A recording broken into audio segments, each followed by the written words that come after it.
শক্তি দেখালেন চীনের president Xi Jinping. তার দেশের সামরিক ভান্ডারের গোপন সব অস্ত্র বিশ্বের সামনে উপস্থাপন করলেন।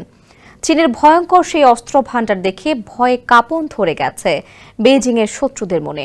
এ নিয়ে চলছে চুলচেরা বিশ্লেষণ।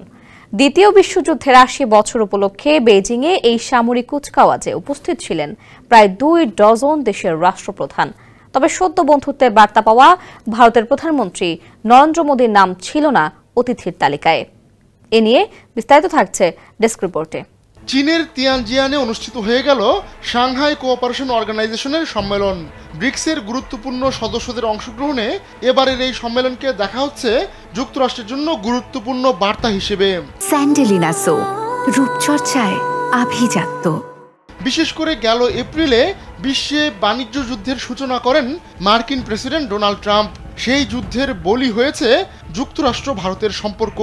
সেই প্রেক্ষাপটে চীন বন্ধুত্বের হাত বাড়ায় ভারতের দিকে। মোদীকেও এই সম্মেলনে অনেকটা নির্ভর থাকতে দেখা যায়। রুশ প্রেসিডেন্ট ভ্লাদিমির পুতিন ও চীনের প্রেসিডেন্ট শি জিনপিং এর সঙ্গে যেভাবে হাসি খুশি ছিলেন মোদী, তাতে পিত্তি জ্বলে যাবার কথা ট্রাম্পের। কিন্তু সেই মোদী অনুপস্থিত ছিলেন চীনের মহা আয়োজনের কুচকাওয়াজে। তাই সামনে দাঁড়িয়ে দেখা হলো না চীনের সামরিক বাহিনীর কসরত। নয়াদিল্লি বেইজিং সম্পর্কে উষ্ণতার আভাস মিললেও গেল মে মাসে পাকিস্তানের পক্ষে দাঁড়িয়েছিল চীন। এমনকি গেল ৫ বছরের বেশি সময় ধরে পাকিস্তানের আমদানি করা অস্ত্রের ৮১% দিয়েছে বেইজিং।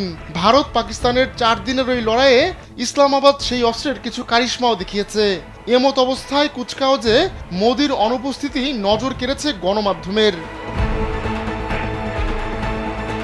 সিএনএন এক প্রতিবেদনে জানিয়েছে, কুচকাওয়াজে অনুপস্থিতির মাধ্যমে একটি বার্তা দিয়েছেন মোদী।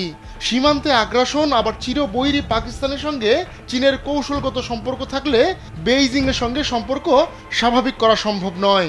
বিশ্লেষকদের বিশ্বাস, মোদীর অনুপস্থিতির উদ্দেশ্য সেই বার্তা দেওয়া।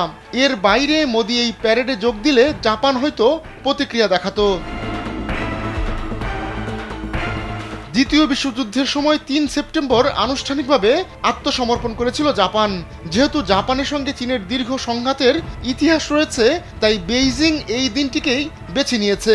বিপরীতে ভারতের গুরুত্বপূর্ণ অর্থনৈতিক ও কৌশলগত অংশীদার জাপান।